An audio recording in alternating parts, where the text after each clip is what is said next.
Oh, hey, Michael. This is with our president. He had sent over a video brochure that should have arrived for you via FedEx. Did you happen to see that come through? I did not. You did it? Okay.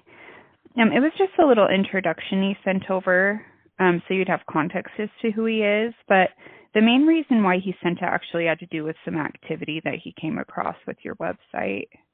Are you guys at all affiliated with? No. No? Okay. So while was monitoring one of our client sites, he noticed some activity that was involving those websites as well as a few others that were similar.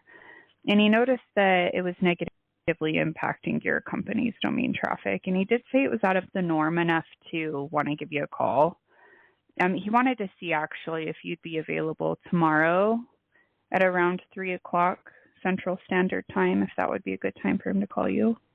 I'm not available at that particular time. Okay. Is there would Wednesday or Thursday work better for you? What about Thursday towards the end of the day? I will have him call you then. I hope you have Thanks a good rest of your day.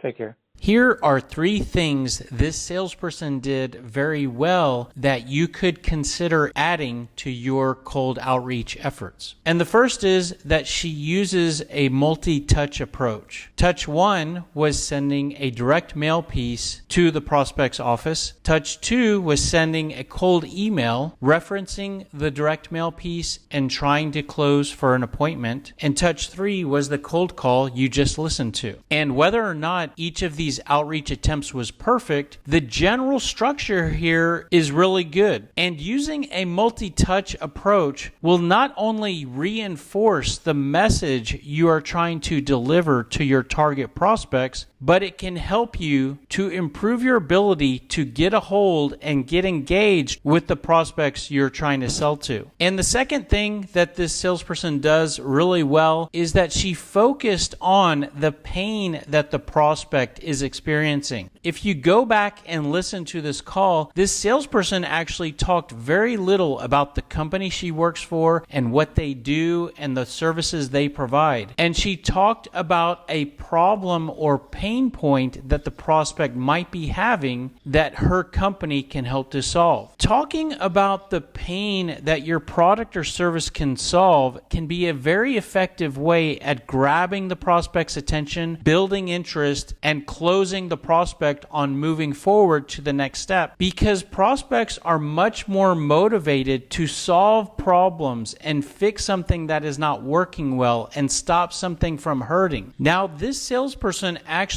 had information about a very specific problem that the prospect was having that she could talk about. In most cases, unless you're doing a lot of research on all the different prospects that you're reaching out to, you will not have such specific or valuable information. When that's the case, what you can do instead is talk about the problems that your product or service can solve in general. And if your prospect is experiencing those challenges or problems, they will understand what you're talking about, and you might improve your ability to grab their attention. And if they're not experiencing those challenges, they might not need what you sell and might not be a qualified prospect. So the first thing you should do is brainstorm a list of pain points that your product or service can help to solve. And if I asked you to do that, you could probably share a couple pain points that you help to solve pretty quickly. But whether you can do that or you're not sure, we have a sales message brainstorming process that at the core of it will help you to create an optimum set of pain points for the product or service that you sell, tailored to the audience that you are trying to sell to. And I'm not going to explain how to go through this process in this video because I've done that in another video, and I will include a link to that in the description below. But when you go through this step-by-step process, this is an example of what you might end up creating. And not only will this process give you an optimum set of pain points to focus on, but it will also give you an optimum set of pain questions to ask to help you to improve your ability to find out if the prospect has the challenges or concerns that you help with. Now, if you're looking at this and you're feeling intimidated, not sure if you can go through this process, or if you're feeling lazy and don't want to go through this process and create all of this for the product or service that you sell, the good news is that we have a tool that will actually create all of this for you regardless of the product or service that you sell. In SalesScripter, we have a feature called the Sales Message Builder that actually aligns with all of the different steps of this process. And you can either go through this process step by step and create all of these talking points and questions for yourself, or you can actually use our AI feature to create all of this for you in a matter of seconds. Our AI tool actually utilizes ChatGPT, and once you enter the product or service that you sell, SalesScripter will communicate with ChatGPT and ask it to create a set of benefits and pain points and pain questions and current state questions